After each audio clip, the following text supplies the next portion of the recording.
जो अपनी सास की सेवा नहीं करती, ज्यादा गालियां देती हैं, चाहे आदमी हो चाहे लेडीज हो, जो दूसरों को सताते हैं, जो मुंह में आते हैं वो गाली बकते हैं, अपने को अभिमान में सबसे बड़ा मानते हैं, आखिर में भगवान उनका जन्म कैसा करते हैं? कुछ कुत्ते देखे होंगे आपने खुजली वाले, ये सच्चाई है, हंसने की बात नहीं है। भगवान के पास आश्रम थोड़ा ही है कि आत्मा को निकाल के वहां भीड़ लगानी है। एक शराबी मर गया, क्या उसे भी वहीं ले जाएगा वो? उसको तो क्या काम करना है? ये लाल शर्ट निकाली और सफेद इस शरीर में से निकालना, और जैसा जीवन में किया है इंसानी चोले में, ऐसा ही उसको फल मिलना। तो जो ज्यादा लोग अभिमान करते हैं अपने आप पर, दूसरों की निंदा करते हैं और अपने पति और घर वालों से दगा करते हैं, उनके 4 जन्म होते हैं। पहला जन्म कुत्ते का, दूसरा सुअर का और तीसरा ऊंट का, चौथा नहीं बोलते हैं। आचरण पतिव्रता ता परमात्मा। जो औरत अपने पति में परमात्मा को देख लेती है, उसके घर में सन्यासी नहीं तो उसके घर में भगवान जन्म लेते हैं। जैसे सती सावित्री के घर में सत्यवान, उसके पति मर गए लेकिन यमराज पे से प्राण छीन करके लिए।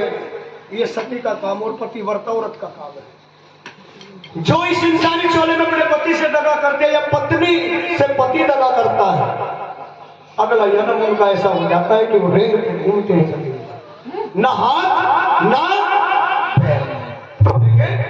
जब बरसात होती है तो क्या निकलते हैं? बिना बढ़ाऊ बढ़े। जितने जब तक ये इंसानी चोले में घर को बढ़ा रहे हैं ना विवादों से, उनके जन्म में होते। हम सच्चाई से बोल रहे हैं। गीता हमारी कहती है कि हे अर्जुन, जिस इंसान ने कर्म से बढ़कर कर्म नहीं किया, मैं कभी उसका साथ नहीं देता। इसलिए तेरा कर्म है ये जो भीषम खड़ा है, अगर आज इसको तू नहीं मारेगा तो ये तुम्हें जरूर मारेगा, क्योंकि धर्म की लड़ाई चल रही है। किसका मोह करता है? तो अर्जुन भगवान से क्या कहते हैं? क्योंकि अर्जुन के पास वो दृष्टि नहीं थी जिससे भगवान को देख लिया। समझ रहे आप? इसलिए आप लोगों के पास भी वो दृष्टि नहीं है तो सतगुरु को देख रहे हैं। इसलिए गुरु शरण में जब तक नहीं आओगे और ये नेत्र नहीं खुलवाओगे, इसको बोलते हैं भरकुटी। क्या? और यहाँ 10वां द्वार, यहाँ से यहाँ तक की सूरत है। जिसका यहाँ से प्राण निकल गया वो सीधा ब्रह्मलीन हो जाता है, और बाकी अंगों से जिसके प्राण निकलते हैं वो योनियों को भोगता है। यही 84 योनि है। और इनके यहाँ पे प्राण सबके नहीं निकलते हैं। जिसने गुरु नाम लिया है, गुरु धारण किया है, गुरु की जिम्मेदारियां हो जाती है फिर उसका मोक्ष कराने के लिए। इसलिए गुरु शरण जरूरी होती है। आप लोग समझे इस बात को। इधर उधर समय ना बिता करके सत्संग में समय बिताया करो। घर में खाली हो तो अच्छी बातें किया करो। अपने घर में जब आप सत्संग सुनोगे बैठ करके तो बहू भी सुनेगी पास में बैठ करके और देखेगी मेरी सास क्या कर रही है। अब सास को तो और काम ही नहीं है, एक सलाई ले लिया, खून का गोला ले लिया, रेल में भी सूटरी काट रही। हमने देखी है बहुत से ना, इनकी कोई बात। रेल में आमने सामने बैठी, हम जा रहे थे मुंबई कथा के लिए राजधानी से, और आमने सामने तो औरत बैठी तो बोलती है कुंडल घर के ही है।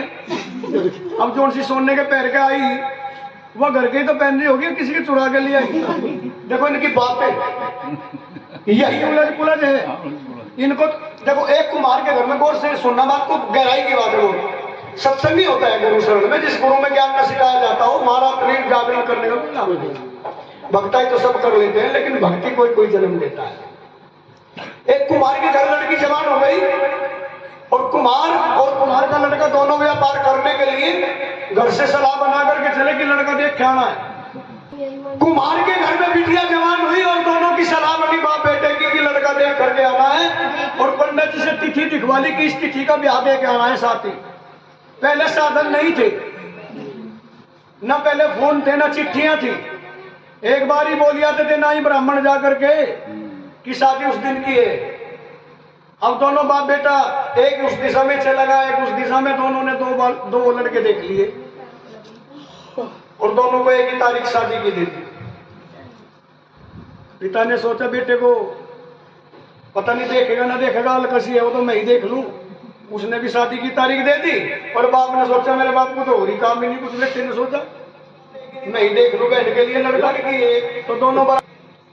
अब वो भगवान का भक्त कुमार सतगुरु शरण में था, बैठ गया सत्संग भजन में। हमारे यहाँ ये तस्वीरें भी नहीं चलती हमारे सत्संग में, लेकिन हम इसलिए लगा लेते हैं इनको, कम से कम इनको देख के कोई हाथ पे जोड़ लेता है। तुम्हारे जैसा पापी है जो कभी नहीं भजन में आता वो हाथ तो जोड़ लेता है, बस इसलिए है ये माध्यम है। कहां तक जाने का लिए? अभी सौर ऊर्जा चल रही है, बिजली ना हो तो एक भी घर में बिजली है, चल रही नहीं। सोलर लाइट जिसको बोलते हैं, सूर्य उसमें डालता है तो घर में रोशनी। ऐसे ही ये तस्वीर माध्यम है।